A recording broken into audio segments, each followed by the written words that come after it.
ومن أحسن قولا ممن دعا إلى الله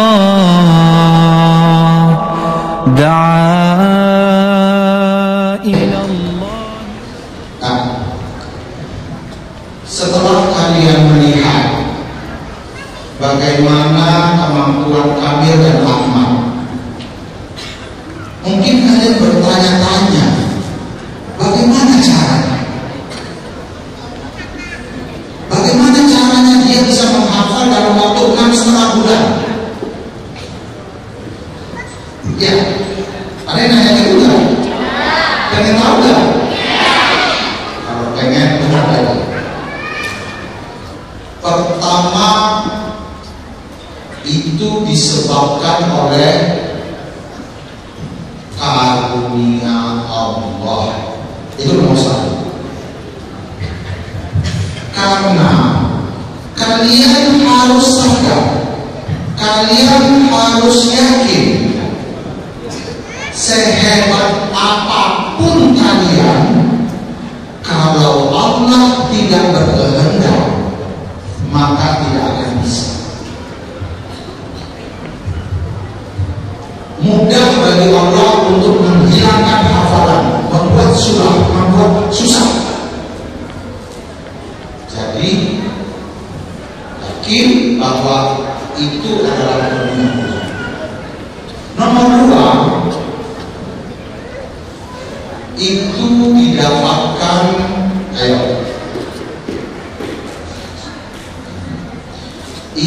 didapatkan dengan pasang niat yang tulus, niat yang kuat, niat yang membara. Saya harus hafal Al-Quran. Pasang niat dulu. Kemauan yang kuat, tekad yang kuat, tekad yang membara. Saya harus menghafal Al-Quran karena Allah. Saya harus menghafal Al-Quran karena saya mau masuk surga. Saya harus menghafal Al-Quran karena saya mau membawa kedua orang tua saya masuk surga.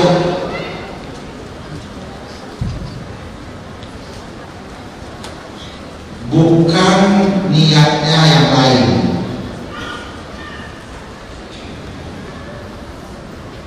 Niat itu yang harus diperkuat,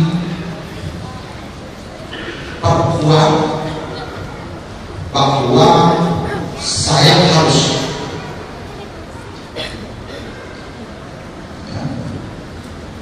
Setelah dipasang niat, karena ini ada orang yang menghafal Al-Quran bukan karena Allah. Bisa jadi dia menghafal Al-Quran karena dipaksa oleh orang tuanya. Bisa jadi dia menghafal Al-Quran karena ingin mendapatkan hadiah.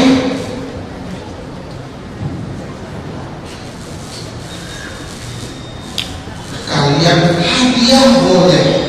Seperti Bapak kemarin, Bapak memberikan hadiah. Siapa yang bisa hafal Al-Quran 10 juz, maka dikasih naik pesawat ke Jakarta, jalan-jalan ke dunia fantasi, ke Dufan, ke Taman Mini, ke Taman Safari, ke Monas, ke Istiqlal, dan lain-lain. Siapa yang bisa menghafal Al-Quran 30 juz dalam waktu paling lama 1,5 tahun, maka dia diajak umroh. Hadiah boleh, tapi kalian harus pasang niat kuat bahwa saya menghafal Al-Quran karena saya ingin masuk surga, karena Allah, karena saya ingin mempersembahkan yang terbaik buat orang tua saya.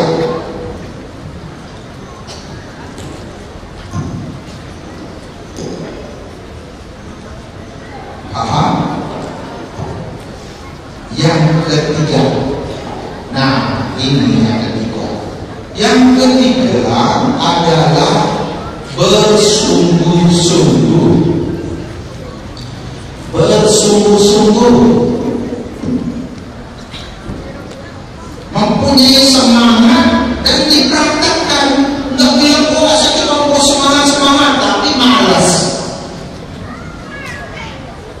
Ya, oh malih-malih itu disuruh mana tapi itu pengen nampak tapi malih. Ada kemudian.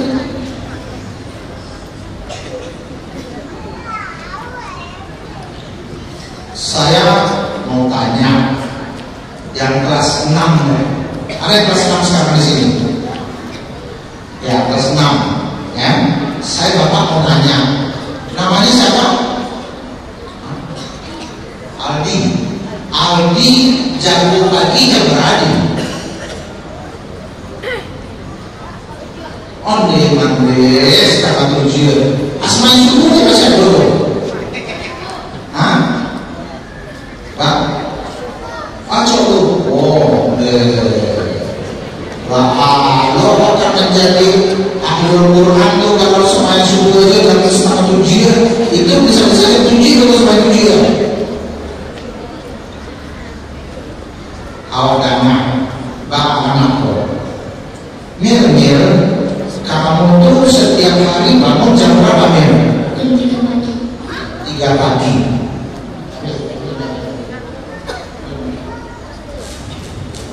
Ahmad bangun jam berapa? Jam 3 pagi ya.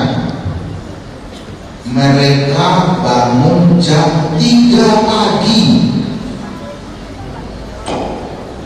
Ada di sini anak-anak yang sudah bangun jam 3 pagi. Jam 3 pagi bangun tapi langsung duduk. Bukan jam 3 pagi bangun tidur lagi. Siapa? Tunjuk tangan. Hah? Ada? Tuh situ ya. Hadir ya. Yuk lah tuh. Sekali. Sudah itu lapor ya.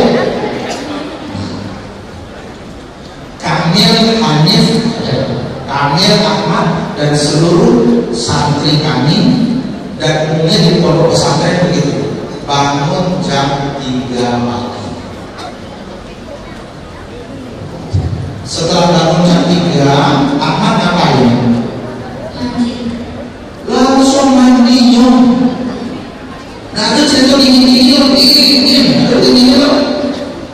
langsung mandi.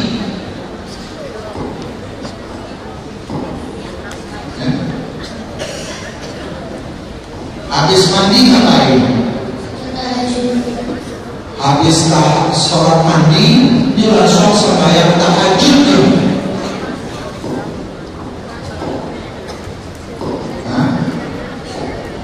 Sudah habis sholat tahajud ngapain?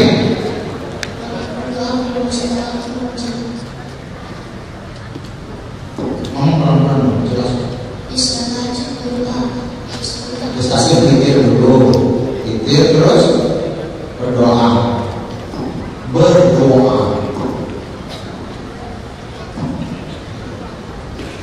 Allah mengatakan bahwa orang yang beriman, orang yang dicintai Allah, orang yang akan menjadi calon penghuni surga, mereka banyak bangun di malam hari. Ngapain? Main domino. Mereka bangun untuk sholat, bermunajat kepada Allah. Itulah orang yang dicintai Allah. Pada saat orang lain tidur, dia bermunajat kepada Allah. Dia membaca Al-Quran.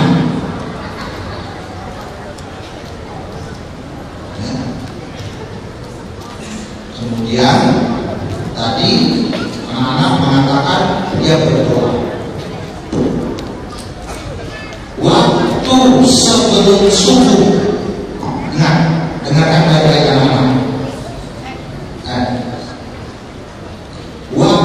sebelum subuh adalah waktu yang paling dicintai Allah untuk berdoa kepada Allah. Waktu yang mustajab, yang orang kalau berdoa pada waktu itu Allah akan kabulkan doanya. Jadi nah di jagoan jam 3 dan namun tak sampai itu suara azan selimut dengan dia.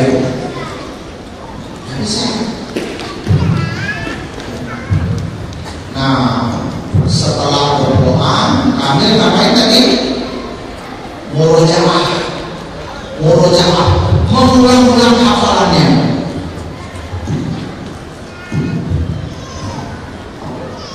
Setelah dia mengulang-ulang hafalannya, muncul ayat azan subuh, kemudian sholat subuh.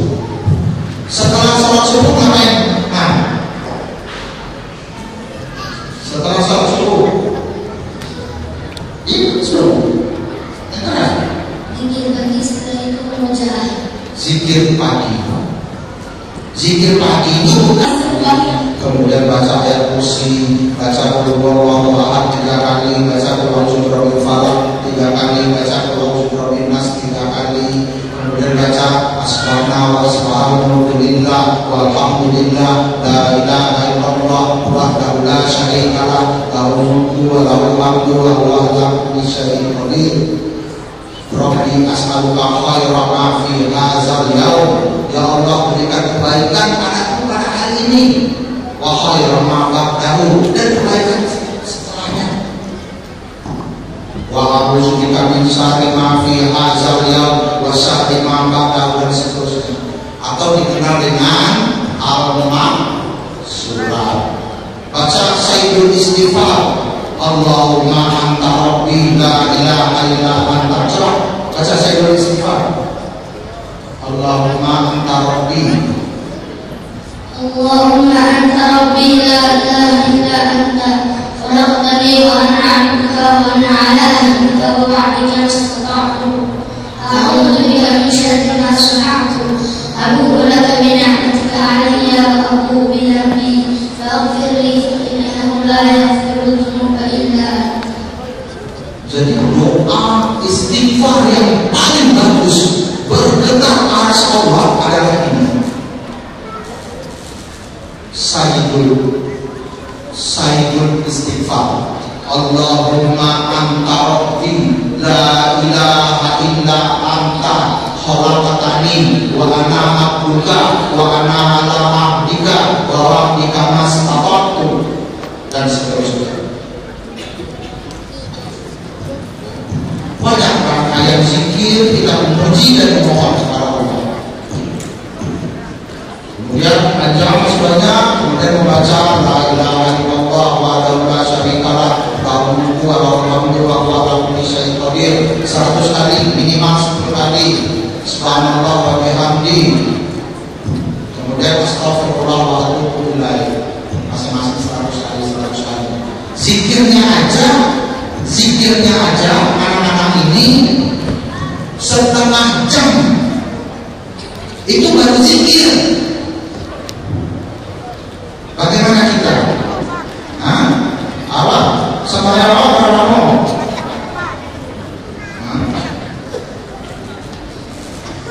Siapa coba tunjuk tangan? Yang laki-laki yang sholat ke masjid siapa? Bagus. Sholat ke masjid laki-lakinya. Ya. Allah dan Nabi SAW perintahkan laki-laki itu sholatnya di masjid. Ya, itu kalau sembahyang di rumah aja betul. Kalau di rumah sembahyangnya jam 7 pagi, terus sembahyangnya apa lagi? Apa tadi? Kadang-kadang lupa lagi ya. Kadang-kadang lupa, kalau nggak lupa kok sembahyang apa? Apa namanya?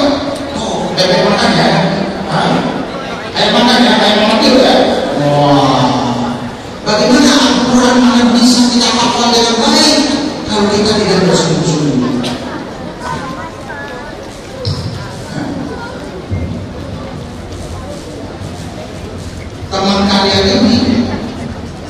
zikirnya saja setengah jam. Nah, setelah zikir baru mulai mereka mulai menghafal lagi, menghafal Al-Quran. Bayangkan, mereka menghafal Al-Quran mulai dari jam 5:15. Setelah selesai zikir, kalau di sini mungkin begini ya, karena kita di sana sholatnya selesai 4:45. Zikir kemudian mulai menghafal Al-Quran. Menghafal Al-Quran sampai jam 7 pagi. Nah, berhenti. Habis itu baru istirahat, makan. Sampai setengah 7 pagi istirahat, makan. Dan begitulah kegiatannya sampai malam. Nanti ada pelajaran tafsir, tajwid, kemudian pelajaran tauhid, ibadah, akhlak, ya, Al-Quran, bahasa Arab. Bapak-bapak dan ibu-ibu, saya mau menyampaikan kepada para guru. Saya ini sebenarnya bukan pendidik. Saya bukan guru. Saya ini hanya pelayan, melayani mereka anak-anak yatim dan anak-anak miskin. Saya mempunyai background pendidikan. Latar belakang saya bukan pendidikan. Saya dulu bekerja di perusahaan. Cuma saya mempelajari pendidikan ini kalau kurikulum yang ada baik di sekolah dasar negeri maupun madrasah ibtidaiyah negeri masih seperti ini, berat untuk memberi target anak untuk hafal Al-Quran 6,5 bulan. Berat. Padahal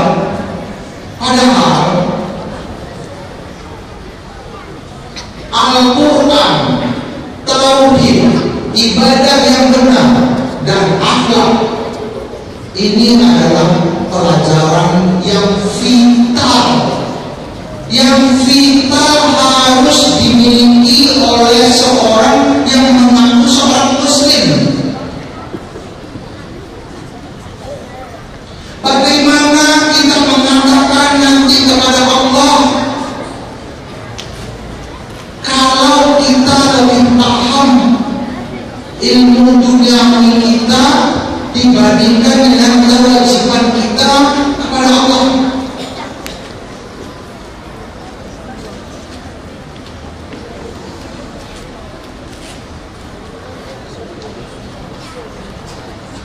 Ya, bapak-bapak dan ibu-ibu yang saya hormati, mohon maaf, ya, Allah tidak akan pernah bertanya nanti kepada kita, kepada anak didik kita, hei fulan, kenapa engkau tidak menjadi dokter di dunia? Hai fulana, kenapa engkau tidak menjadi seorang profesor dalam teknik? Allah tidak akan pernah bertanya itu kepada bapak-bapak, ibu-ibu, para orang tuanya dan guru-gurunya.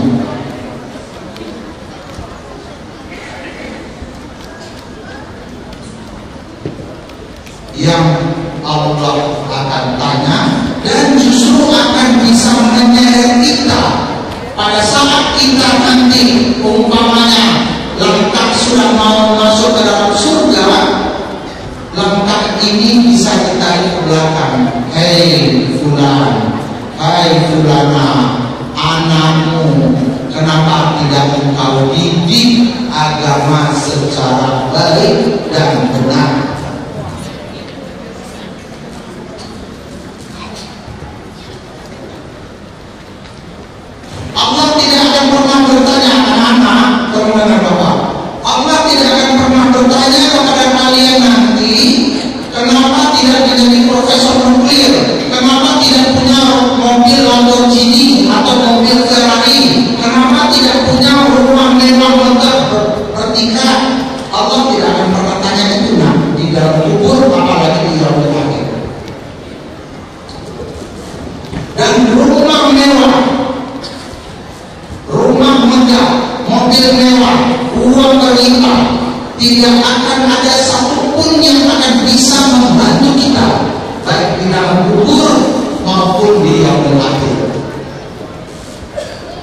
tidak akan ada satupun yang bisa membantu. Apa yang bisa membantu? Contohnya ini adalah Al-Quran. Nah, itu yang pertama. Bagaimana kurikulum tadi, kesungguhan tadi, kurikulumnya memang harus disesuaikan.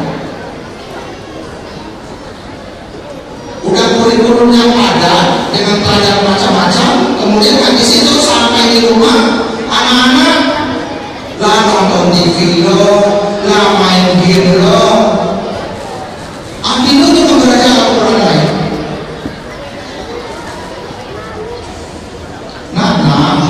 Siapa mau anak? Siapa mau? Udah mulai menghafal Al-Quran.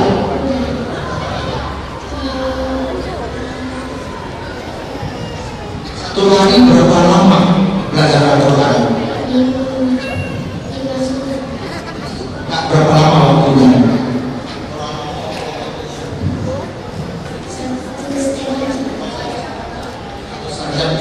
Di rumah. Berikan kemudahan kepada kamu betul ya. Tadi tambah lagi ya. Alhamdulillah dia punya waktu 1,5 jam.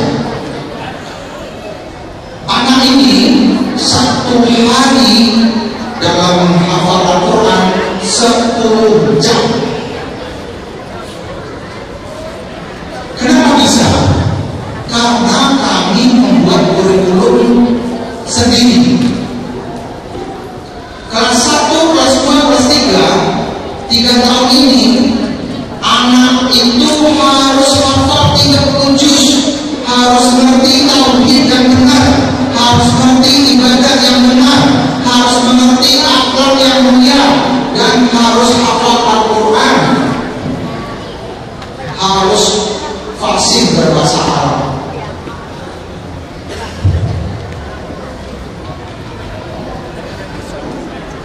Tiga tahun harus bekerja itu. 3 tahun kerjanya itu aja. Cuma 5-6 pelajaran sama matematika. Baru kelas 4, 5, 6 mulai saya kasih pelajaran-pelajaran umum. Matematika, bahasa Indonesia, PPKN, IPA, IPS, dan pelajaran-pelajaran lainnya. Tapi basicnya, dasarnya, yang fundamentalnya dulu yang kita harus penuhi dulu. Jangan sampai nanti anak sampai kuliah baca Al-Quran pun nggak bisa. Waktu jujur, waktu angkatan ambo banyak yang seperti itu. Waktu saya sekolah SMP, SMA, kuliah, apalagi yang bisa baca Al-Quran, tidak banyak. Baca Al-Quran.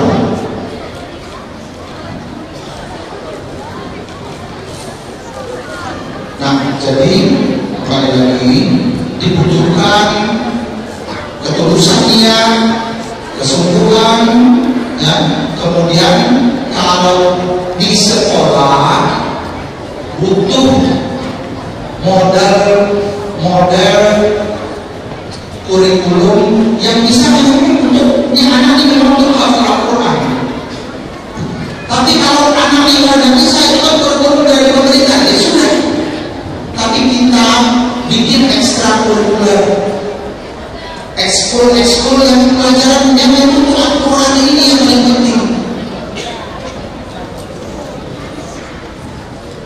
Kemudian sampai di rumah pun juga orang tua harus bersinergi.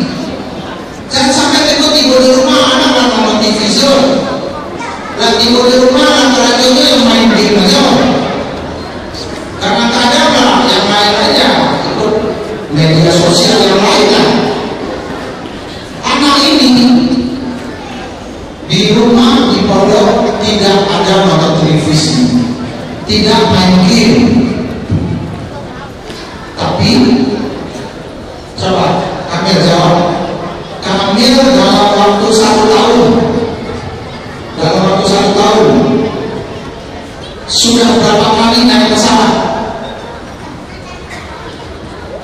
Sampai sekarang ini berapa? Sampai sekarang udah berapa kali naik pesawat? Berapa? Naik pesawat anak yatim, miskin dulu.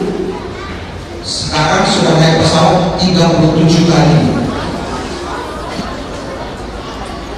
Paling jauh kemana ya? Ke Jeddah, ke Mekah. Berapa kali kamu sudah ke Jeddah? 2 kali. Waktu dia hafal 30 juz dapat hadiah umroh. Waktu dia hafal 500 hadis dapat umroh lagi. Kemarin dari RCTI, besok insya Allah umroh lagi. Bahkan orang tuanya mau dibawa umroh, dapat hadiah. Ini baru segini umur. Mil. Kamu dulu waktu masuk ke pondok kamu punya tabungan nggak, Mil? Nggak punya tabungan sama sekali ya. Sekarang kamu punya tabungan berapa duit, Mil? 125 juta dia punya tabungan.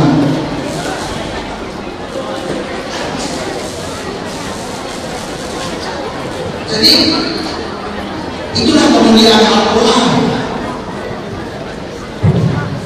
Anak miskin tadinya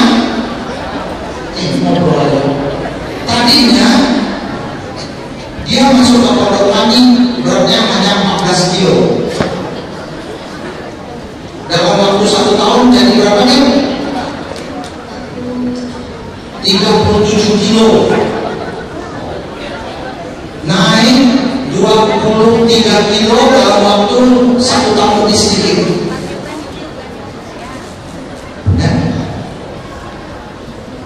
Tadi itu tulang benang.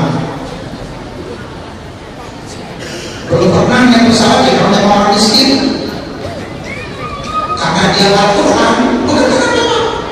Ada banyak dulu, ada juga mengajarnya kalau dia malas-malas, ya jangan saya bawa. Tapi karena dia menghafal Al-Quran yang bersungguh-sungguh, dia saya bawa naik pesawat sudah 37 kali. Dan alhamdulillah dia sudah punya tabungan. Tabungan dia 125 juta. Itu pun dia sudah, itu di luar. Dia udah bantu kakaknya, ibunya, kakeknya, neneknya. Sekarang kita bayangkan, ada sekolah lulusan Indonesia,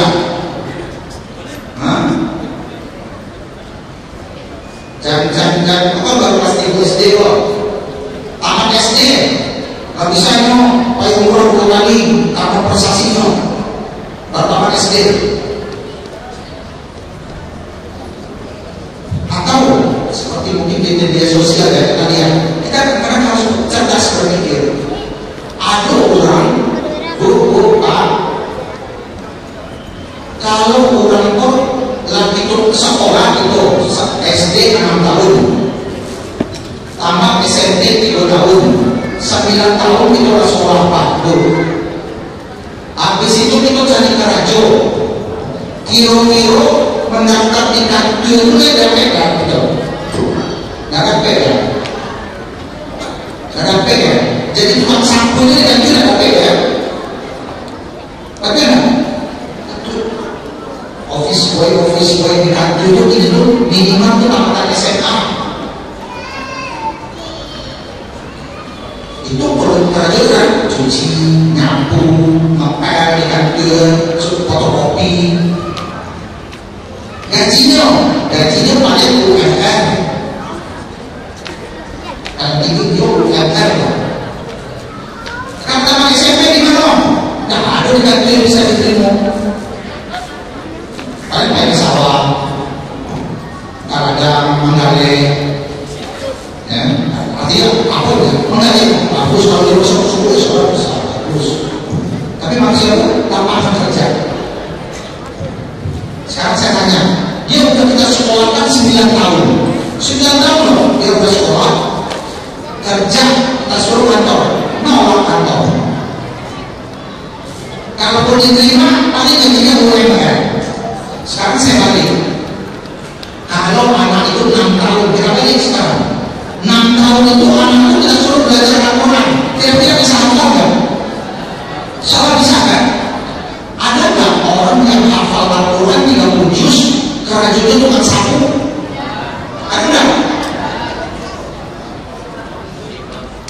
minimal lu jadi imam masjid terhormat, itu minimal loh. Kita kalau tidak SMP dipelajari hadis, ada enggak orang hafal Al-Quran, hafal hadis karena junior tukang sapu juga terima? Ada enggak? Allah memuliakan kalau kita berkali dengan yang benar. Apalagi kalau sampai 12 tahun, sampai tingkatan SMA, sampai 12 tahun, Al-Quran hafal, hadis hafal, bahasa Arab jago, tafsir bisa, boleh jadi ulamanya, padahal dia baru bisa tamatkan SMA. Haji itu pelajaran itu, boleh bisa jadi ulama. Tapi tidak apa. Nah, itulah kemuliaan Al-Quran. Itulah kemuliaan. Dan yang paling penting bagi kita adalah itulah bekal kita nanti Pak di dalam kubur kita di yaumil akhir. Itu yang bekal kita. Nah, tinggal sekarang kita bagaimana mengaturnya. Oh ya, di kurikulum ini kita nggak bisa mengenal, ya sudah. Di sela itu kita harus pandai mengatur jadwal anak-anak. Orang tua di rumah harus pandai mengaturnya. Nih jadwalnya harus begini.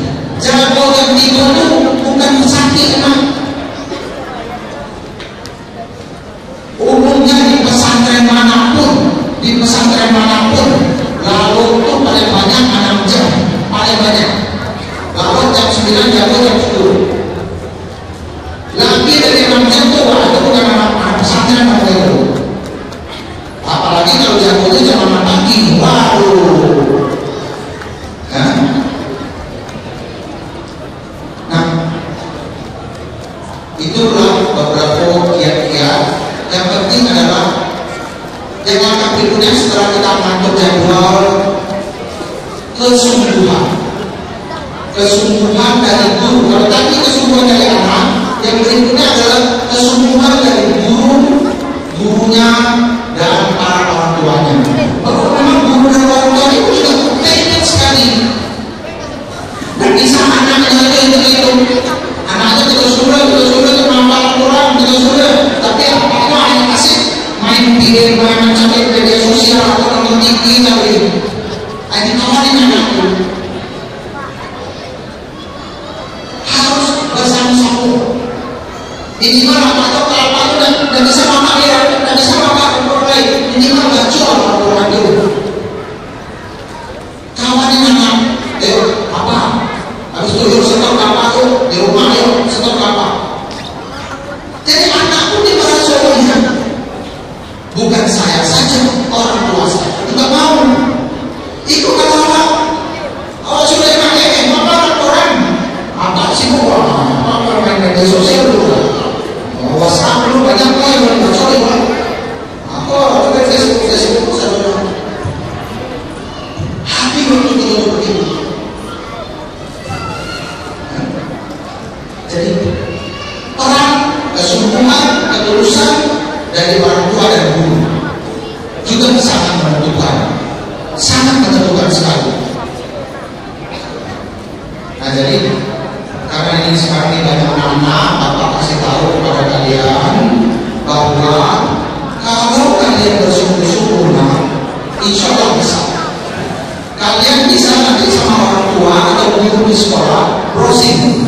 Ada namanya Fajar. Fajar itu orang cacat otaknya, cacat tangannya, cacat kakinya, tapi dia bisa hafal 30 juz. Pernah nggak lihat videonya? Fajar jalannya kayak gini, jalannya nggak ditata, mulut lidahnya kan lihat, tapi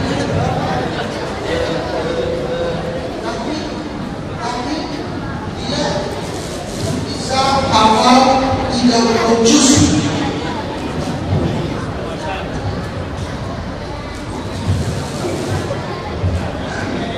Dia bisa hafal 30 juz.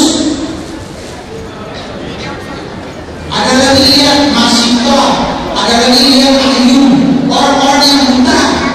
Buta aja bisa hafal 30 juz. Kenapa kalian yang Allah berikan lengkap? Mata ada, telinga bagus, lidah bisa, tangan bisa, kaki bisa. Ayu masih tak ada loh, browsing. Minta ke orang tuanya atau ke gurunya, ya kan? Orang yang buta bisa hafal 30 juz. Orang yang cacat, idiot, bisa hafal 30 juz. Bagaimana dengan kita? Ya. Kuncinya adalah kemampuan, kesungguhan, niat yang kuat. Nah, mungkin itu saja karena waktunya sudah terlalu jam 12 ya. Saya persilakan kalau ada yang mau bertanya, silakan.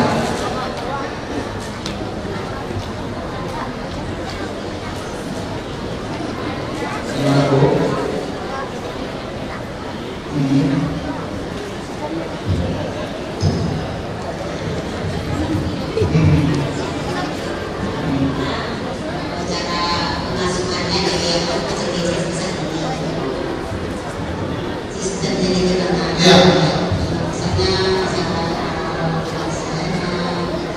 Ya, tinggal Ibu bisa lihat. Sebelum saya bilang pesantren ya Bu ya, saya katakan pendidikan yang terbaik adalah pendidikan bersama orang tuanya. Tidak ada yang lebih baik dari pendidikan bersama orang tua. Bapak Ibu lihat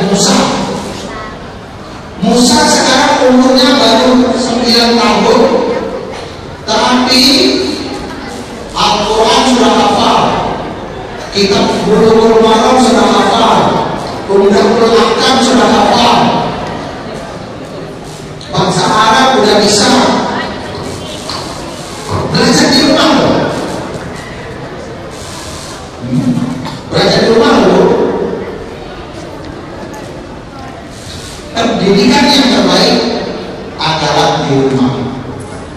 Tapi kalau ibunya, bapaknya sibuk, pandai-pandailah mencarikan sekolah yang betul-betul sekolah yang mendidik dengan mengajar. Jangan cuma mengajari yang mengajar, selesai mengajar, boleh kok bisa mau enggak apa kan? Mau hafal apalagi Al-Quran, nah itu cuma yang 10 aja yang ada. Ya, silakan. Assalamualaikum warahmatullahi wabarakatuh. Pesantrennya namanya di mana Ustaz? Yogyakarta, dan dari Yogyakarta di mana pesantrennya? Yang kedua, teknik memorizingnya sehingga bisa melacak apakah pakai metode visualisasi atau apa. Nah, itu agak lebih pada istilah sekarang pakai usahakan atau bagaimana Ustaz katanya diterapkan kepada anak kita ini. Baik, Pak, seperti saya katakan tadi, saya bukan orang latar belakang pendidikan. Ya, latar belakang bekerja di perusahaannya. Saya hanya melihat, saya mendidik anak ini ya, dengan cara satu, anak ini pertama kali dia masuk pondok, saya bikin bagaimana dia senang dulu. Senang. Dan begitu juga bapak-bapak ibu di rumah, bagaimana anak itu senang dulu, tapi bukan manja. Ingat ya, senang bukan manja. Anak ini senang apa? Dia senang makan enak, saya kasih makan enak. Enak itu tidak mesti mahal ya.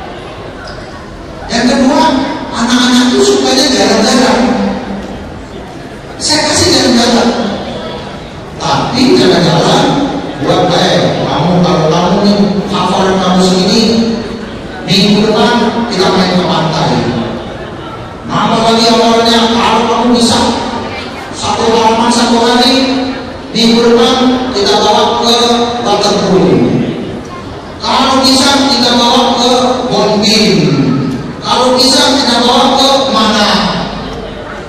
Jadi begitu motivasi yang saya berikan kepada dia. Kami ini 6,5 bulan Pak, Bu, bukannya ujuk-ujuk, oh bisa tak? Mulai dari setengah halaman satu hari. Setengah halaman saya ujuk-ujuk dia, ayo nih, kamu nih, ujuk bisa satu halaman. Ujuk lagi bisa 1,5 halaman. Saya ujuk lagi, kasih hadiah lagi, naik jadi 2 halaman. Saya ujuk lagi, naik 3 halaman. Saya janjiin, tuh naik pesawat. Bulan depan kalau kamu bisa, kapan naik pesawat? Oh, naik pesawat. Tapi nggak mungkin naik pesawatnya. Dia sering juga minta naik kereta api aja. Naik mobil jalan kemana? Itu juga sebenarnya. Jadi diberikan reward. Bikin dia senang, tapi harus disiplin. Gak ada cerita, bangun jam 3. Habis bangun mandi, habis mandi tahajud harus begini, ikuti. Kamu kalau nggak bisa. Jadi pertama, gue anak kos sangat tapi nggak ngajar ya. Karena yang kedua setelah dia senang, dibikin dia disiplin. Disiplin dengan jadwal yang betul-betul kita atur. Nah setelah disiplin kasih target. Saya kasih target. Ya, harus dapat sekian.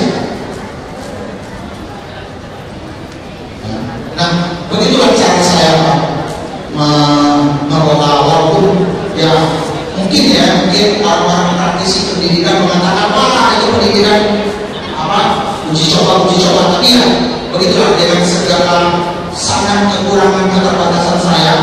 Alhamdulillah ya, saya mulai dari anak saya jadi seperti itu. Alhamdulillah dia bisa hafal Al-Quran 30 juz. Kemudian saya coba ambil anak-anak yatim, anak-anak miskin saya ini dengan pola seperti itu.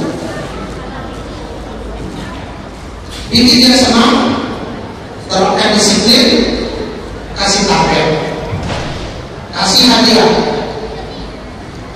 berikan punishment. Reward punishment tetap harus ada.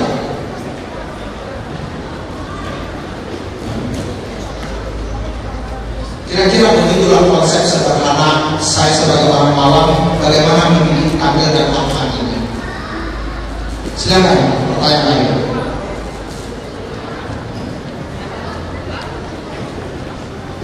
Beliau yang minta aku ya, silakan Pak.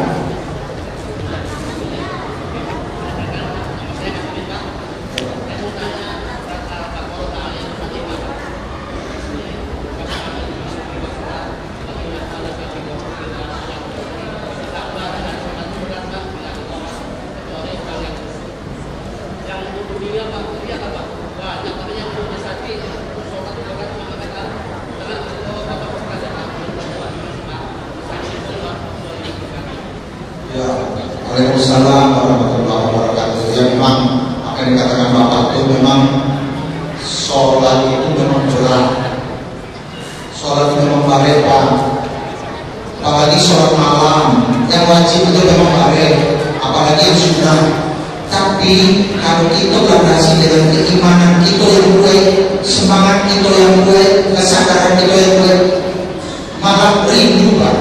Bapak ini Pak, ini anak ini saya bawa sholat tahajud Pak, yang nyoba-nyoba dalam tahajud Pak semalam dari jam 1 malam sampai jam 4 pagi.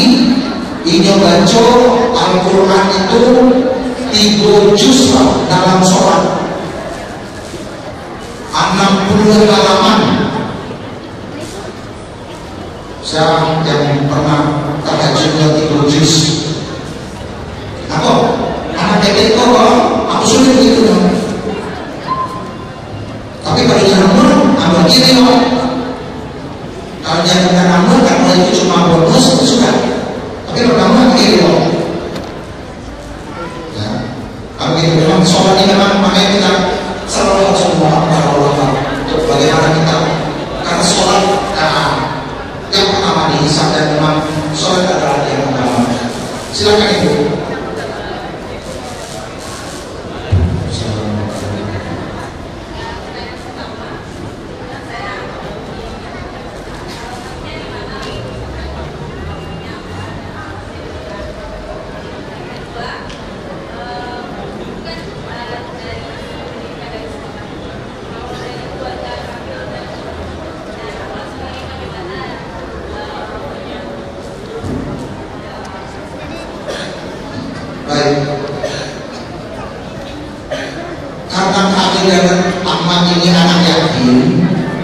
Dan saya komit sama orang tuanya, saya akan mendidik anak ibu seperti saya mendidik anak kandung saya, bahkan bisa lebih. Jadi akhirnya orang tuanya Kamil ini memang orang berpendidikan yang pernah jadi pembantu rumah tangga juga ya, ibunya setelah bapaknya meninggal sedih. Kalau kita dengar pengajian di RCTI bagaimana kisah ibunya Kamil sedih, sehingga orang tua Kamil ini kalau dalam bahasa Jawanya Mbak udah pasrah bohongan, dan totalitas sudah dari orang didikan saya serahkan. Karena orang tua yang percaya begitu kepada saya, ya sudah, saya didik dia betul-betul seperti yang saya harapkan. Itu pertama jawabannya.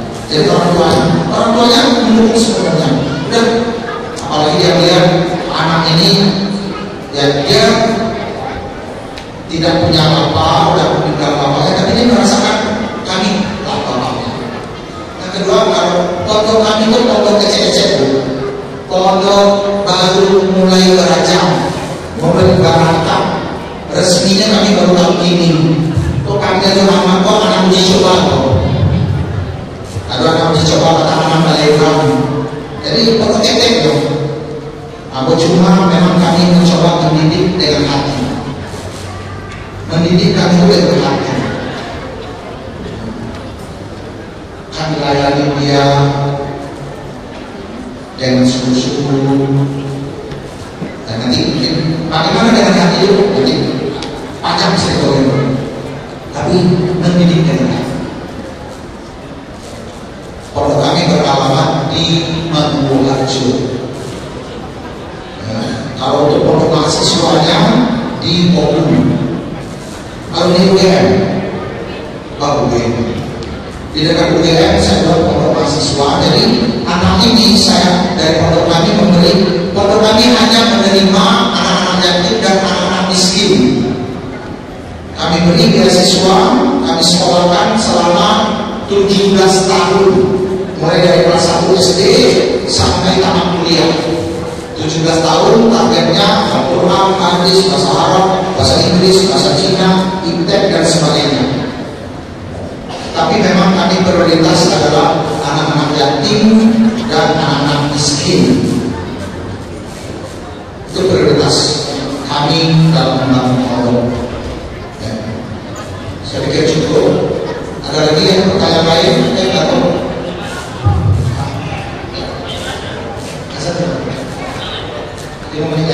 ya, cukup ya. Terakhir saya menyampaikan permohonan maaf.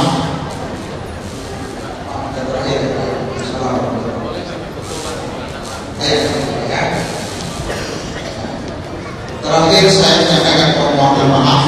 Apalagi saya berhadapan dengan bapak-bapak ibu guru yang luar biasa. Dari sisi keilmuannya luar biasa, saya tidak ada apa-apanya. Kalau ada atau yang salah dan ada kontennya, kamu bangun. Sikap maklum, aku banyak dirantau. Aku dan patuh, dalam keadaan Minang, aku dan patuh, aku mengecek mereka, bersikap mereka, aku bangun. Tapi semata-mata niat saya datang diundang adalah untuk memberikan motivasi, inspirasi bahwa Al-Quran itu insya Allah mudah untuk dihafal bagi orang yang mau. Insya Allah mudah, asal mau anaknya, mau gurunya, dan mau orang tuanya. Ketiga-tiganya harus sejalan. Dan orang tua harus komit. Segala rintangan, segala gangguan, hambatan harus disingkirkan. Handphone, televisi, lingkungan yang tidak baik pun harus dijaga. Bawa lingkungan ke masjid. Lingkungan anak sangat menentukan anak kita mau jadi apa. Kata Nabi SAW, lingkungan yang baik seperti kita berteman dengan penjual minyak wangi. kita mencium bau wangi. Tapi teman yang jelek seperti tukang pandai besi. Kalau kita tidak terbakar, minimal kita bau asap. Demikian, terima kasih sekali lagi, mohon maaf. Wabillahi taufiq wal hidayah. Kita tutup dengan doa kafaratul majelis. Subhanallahumma wa bihamdika asyhadu an la ilaha illa anta astaghfiruka wa atubu ilaik. Wassalamualaikum warahmatullahi wabarakatuh.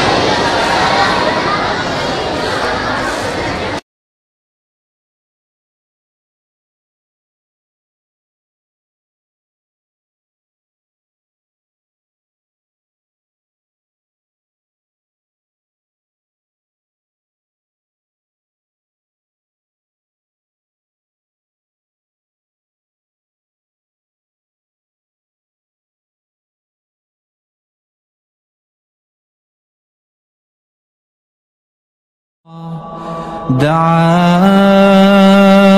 إلى الله وعمل صالحا وقال إن